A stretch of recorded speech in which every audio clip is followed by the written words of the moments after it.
Jo invited us along, for which I'm very grateful and really excited about the opportunity to talk with you guys, she did imply it was a somewhat more intimate setting around a small table. So I'm a little bit daunted, but it's really lovely to see so many faces here. I do talk really fast because I get super excited about this. So I've got my team here to just go like this every now and again, but please wave if I am losing you along the way.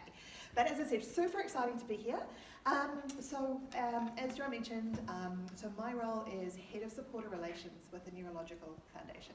So basically, I am lucky enough to run all the fundraising, marketing, awareness, comms, what else do we do? Engagement, education side of things with regards to the foundation, which I'll get to in a second and just talk you through a little bit more about what we do and more importantly, why we do it.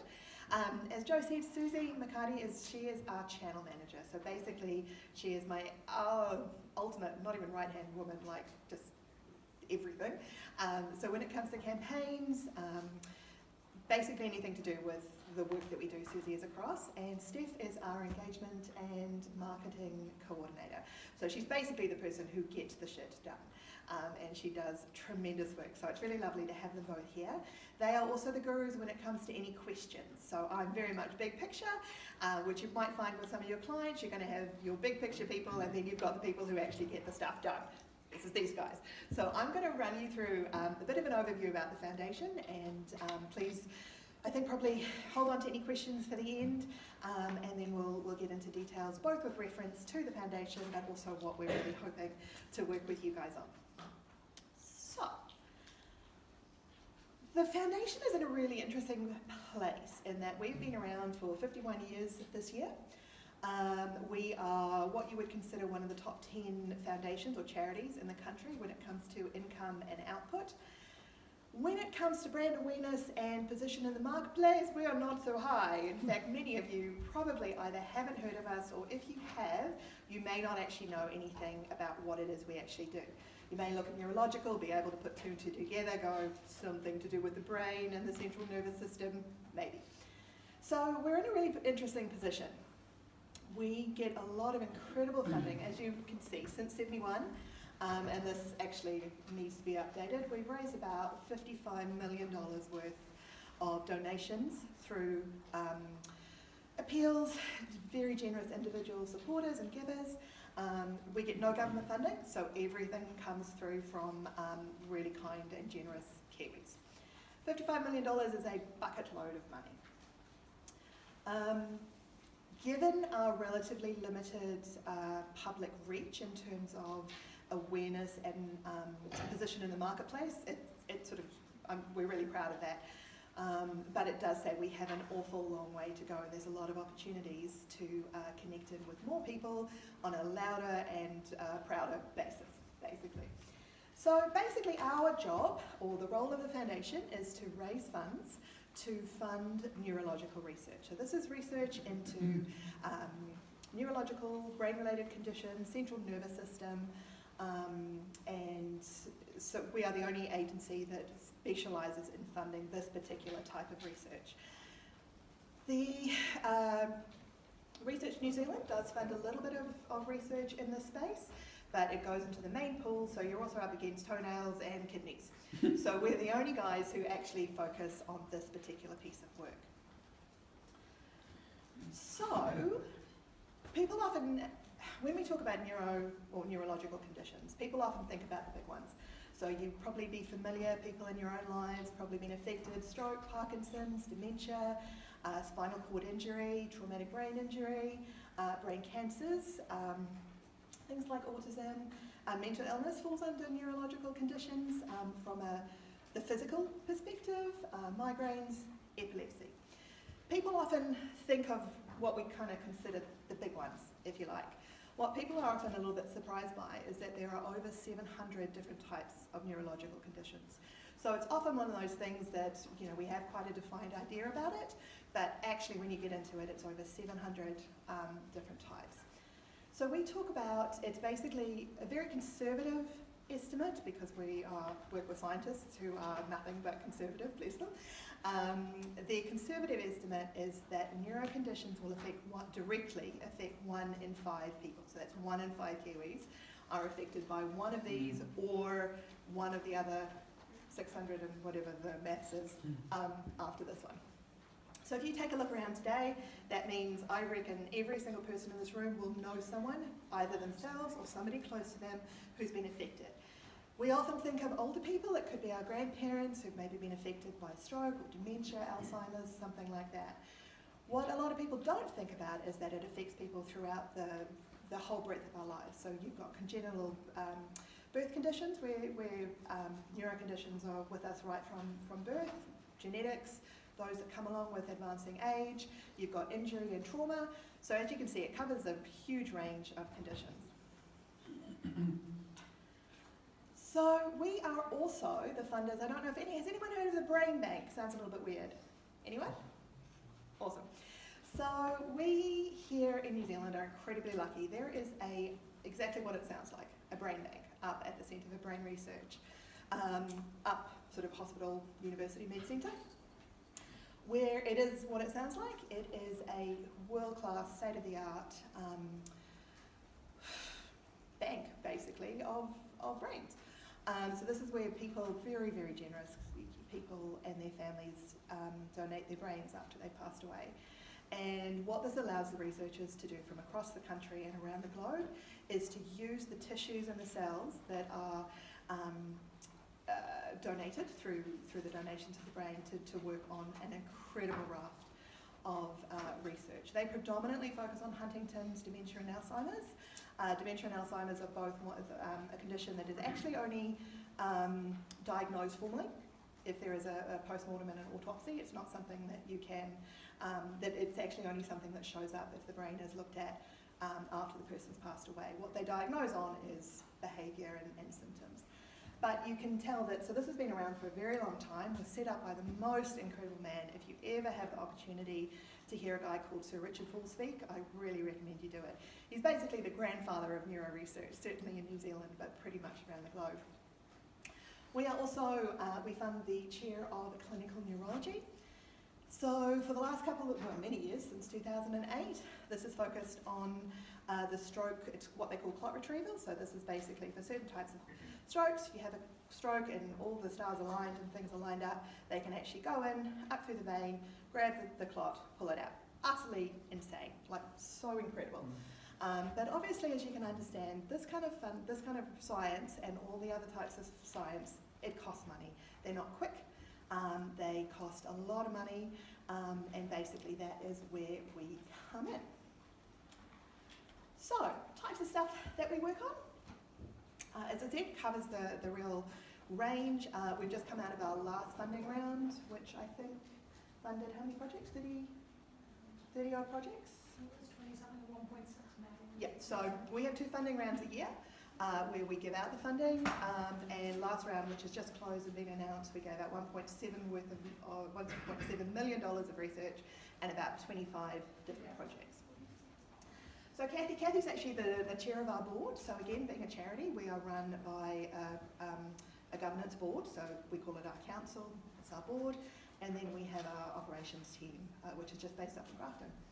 So Kathy and her team are doing incredible work around stroke rehab. So you can see this is one part of research that is very focused on the clinical outcomes, which is working up in the new stroke lab with people who have experienced a stroke with the idea of getting them back into helping their rehab and recovery as much as possible. Dr. Ekshada is incredible. She has been doing incredible work around what they call glioblastomas, brain cancer, and her work has been on the blood-brain barrier. So just as an oversight, if you think about the brain, is the body protects the brain. Obviously, it's a primary role. It's got an incredible blood-brain barrier which prevents anything bad getting in there. Sometimes it does anyway, hence, say, brain cancer. But what Akshada's work has been on is how does the cancer cross the blood-brain barrier, and therefore how can we improve treatment to do the same. So the good stuff's getting into the brain to take care of the cancers, but not destroying anything that it shouldn't be. So you can see how this is incredible work. And then Dr. Melser, who might just say all ladies in the office have quite a crush on, he is an incredible, he's an incredible researcher, and he uses MRI imaging. So again, his his particular work is looking at Parkinson's disease.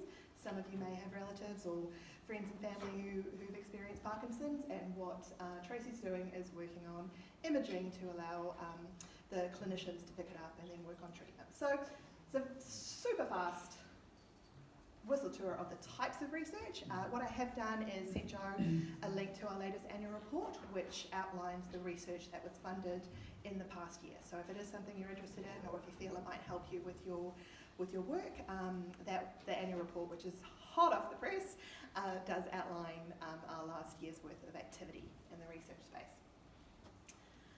So the funding process, and the reason that I'm letting you know about this is because it is something that is an incredibly robust process, and when you get into the work that we're hoping that you will be able to do for us, it's not probably going to be a big part of what you do, but I do want to just outline a little bit of how we grant that funding, because it backs us up as a very, what am I after?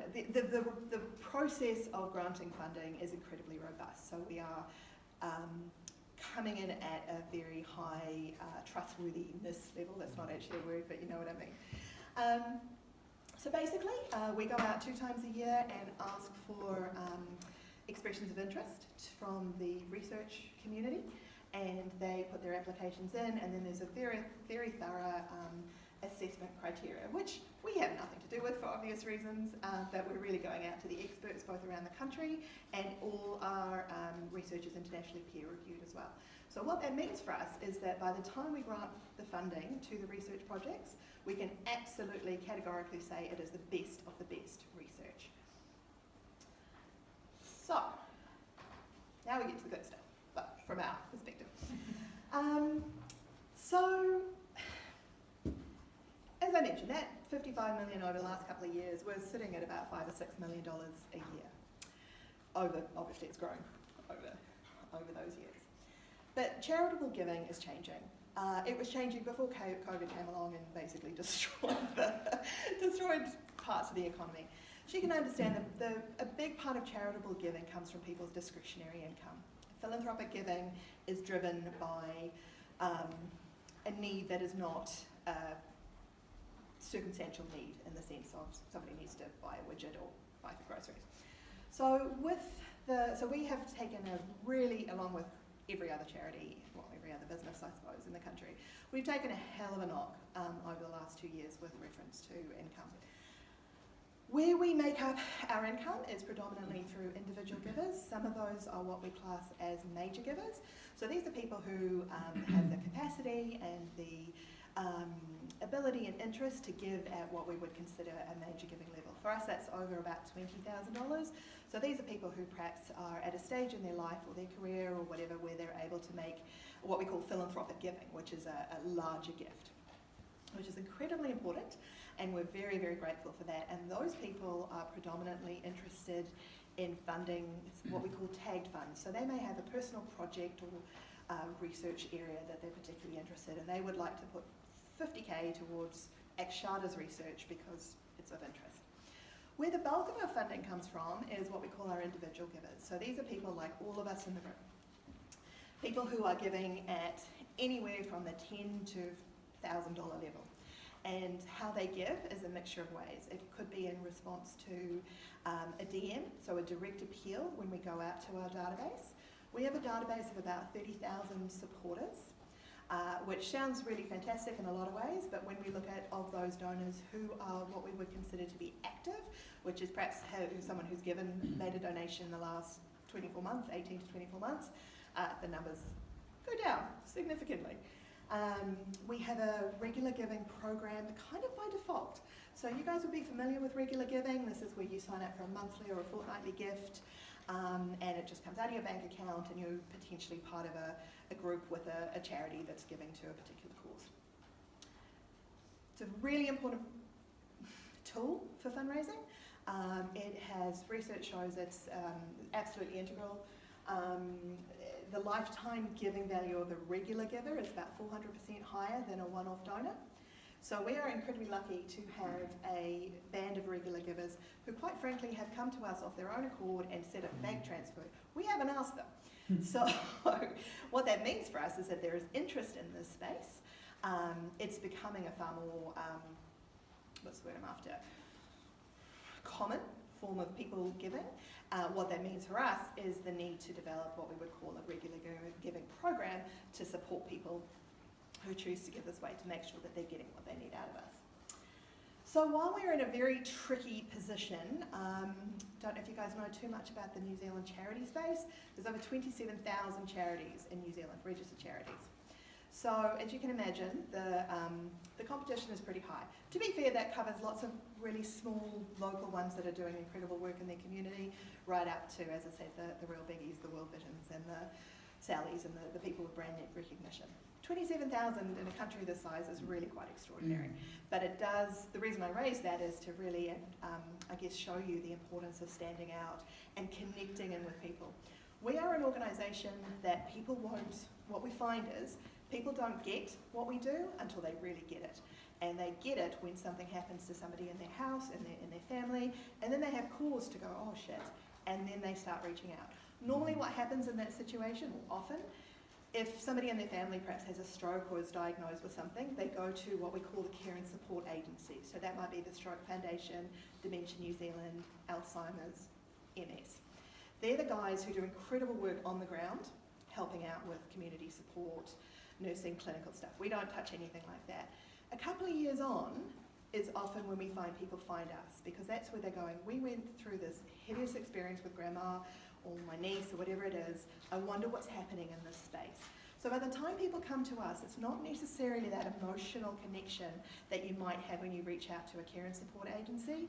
It's more of a how do we help other families, people from going through what we have gone through. So it's a different type of giving, which is really quite interesting. What it does mean from a marketing perspective is that we don't have what we in the sector call the warm fuzzies. We don't have the beautiful sick children, we don't have the fluffy bunnies, and we don't have that call to action which you see and you go, shit, I've got to do something. I don't have that emotional response. What we find is that it is a more academic response. People want to know what we're doing. They want to go a bit deeper and then they want to be part of it. So this is all in the slides, waffle, waffle, waffle. This is basically how we are working behind the scenes. So basically what we are about as a team is we have three main goals. I know my boss, bless him, has about 97 strategic plans. We have three main goals. Raise money, raise awareness, and work as a best practice team. We're actually working in really good philanthropic processes and we are stewarding people and we're working really well. So basically, for us, what that means, like I said, that database of 30,000, one of our main priorities is supporting and stewarding the 30,000 that we currently work with. So these are people who have come to us over time. Many of them, I mean, we discovered one the other day, someone's been given since 99, which is probably before you were born. We found that we've got people on our database who are 102, 99. So you've got people who've really been given for a long time. For a long time, we were seen as that traditional, steady organisation that really, the foundation is, it's not going anywhere, it's got very deep foundations, haha, it's very trustworthy. To the point of 4 years ago, when we came on board, we did a rebrand. The original logo that we kind of walked into had been developed in 1976. Good year. I mean, it's a great year, sterling vintage.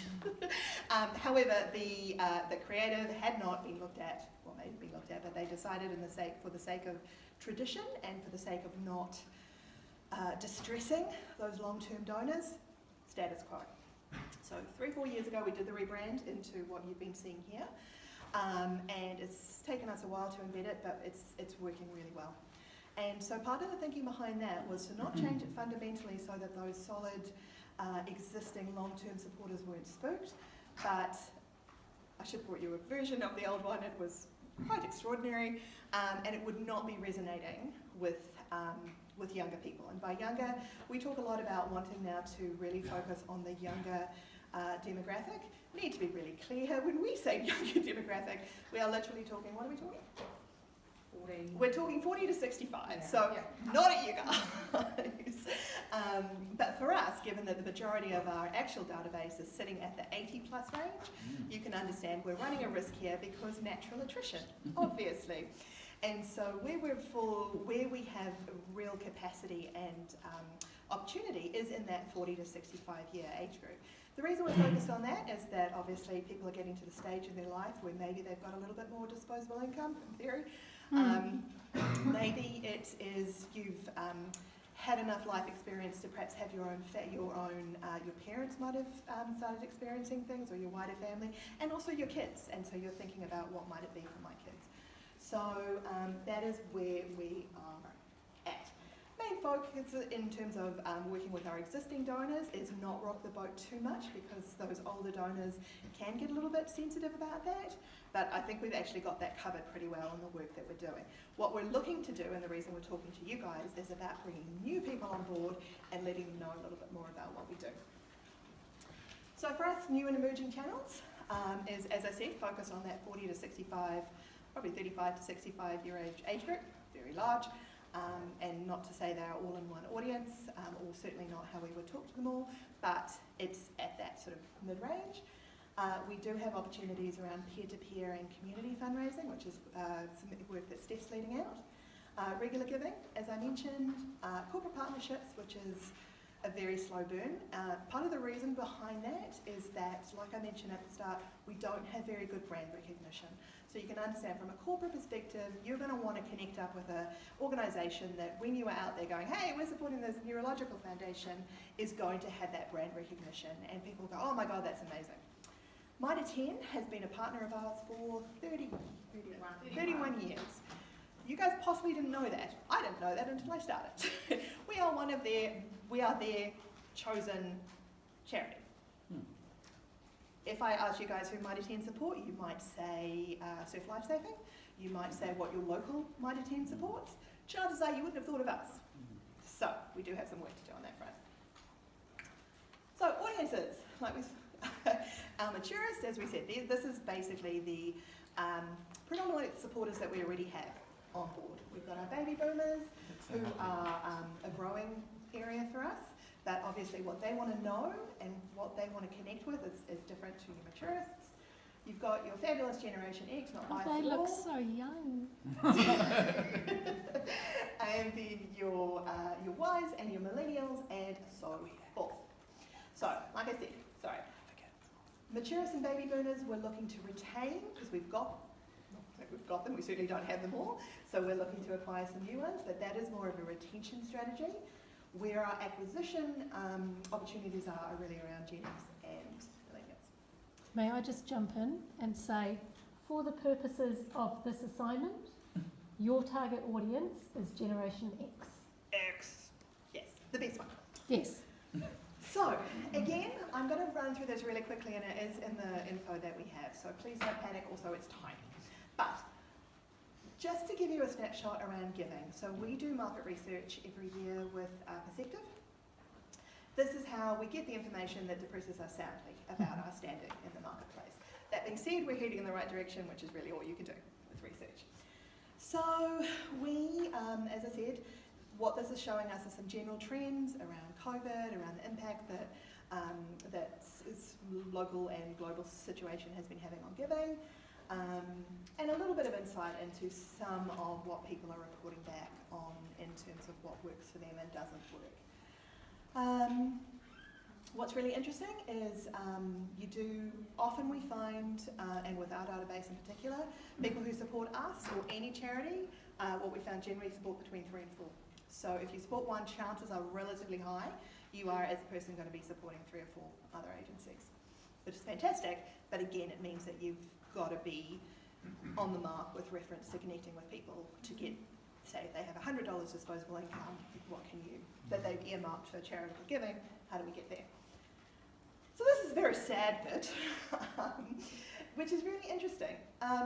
So this is, as I said, you can have all this information.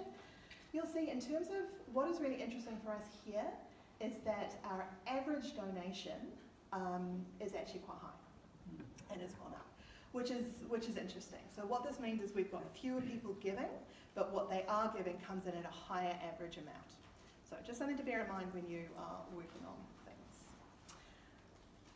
So when we get to brand, funnels, and market standing, which is pretty. So these are some areas about why people give or don't give, so what they see as barriers to their giving. And for us, we do find that one of the biggest ones is lack of awareness. People may get to the point with us, 7 or so touch points into it, that they understand, they connect with us, and they want to give to us. At the moment, we're not even popping up on their radar. So when we go out to market research and we say, who do you think of when we say New Zealand charities? We're not really on the list. So we've got some really fantastic, I like to think of this as having really good opportunity around this. So you'll see at the bottom the reasons that people haven't been giving to us, or don't give to charity in general, don't know about them, it's not relevant to me, there are more pressing issues. When it comes to, so this is the first, why do people give to charities? Next step round is why would you not, or why would you give to the foundation? So you'll see there are a number of people who say, actually, I'm quite interested in this, I'm interested in science. And one thing to remember over the last 2 years with the rise of interest in medical research and science, we've got an opportunity there because science is finally becoming sexy, masks or not, but that's beside the point. And so we have space in that. So you're finding that people are going, I know nothing about them, but I'm a little bit intrigued because we've gone through so much when it comes to seeing how science works and all that kind of stuff. People are asking very basic questions around, don't know enough about them, so where would my money go? So again, we've got an education and awareness piece around this. Advertising, again, this is just a bit of a snapshot of when people are asked to talk about prompted and unprompted recollection of advertising. You've got your big names up there, so probably if I were to do a quick poll around the room, you guys would probably come up with something vaguely similar, probably with some other outliers as well, given the demographic in this room. Unfortunately for us, you can see that we are down the bottom. On the plus side, we have moved from 0 to 2%, so I'm going to take that as a win. And we are in what we call the neurological sort of alliance space, which means when people think of us, they think of also stroke, foundation, dementia, MS. So we're in that space with neurological conditions. As I say, we're different to them, and this is an interesting challenge we've got. They are care and support. We are the only ones that are funding research unrelated to that. So our argument is the work they do is incredible, and it's so powerful, and it really helps people. Our goal is to raise so much money, we can fund so much research that we actually don't need them because we can find answers and cures and treatments for these conditions that currently mean agencies like theirs are necessary. So a little bit about supported journey, which again will be in your notes, but it's basically just talking you through the sort of psychology of how people choose to engage with a charity, connect in, find out more information, all the way through to giving and then retention. So I know I'm skimming through this, also talking fast, but I'm sure we have questions. So just swimming through this. So key insights from the research that we did, which does apply to what we're talking about today, it's brand awareness. So people will connect with us, they're interested in what we do, and critically, they want to find out more, they just have never heard of us.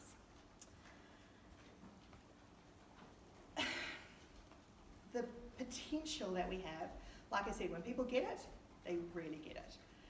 Unfortunately, it's not an easily transferable or easily picked up concept where you can say we give, and this is not a slight to the agencies doing this work, they're doing incredible work, but we're not saying there's a young Kiwi child in need, $25 right now is going to get you some food and a raincoat, or anything along those lines, so it's a different trigger, so just bear that in mind.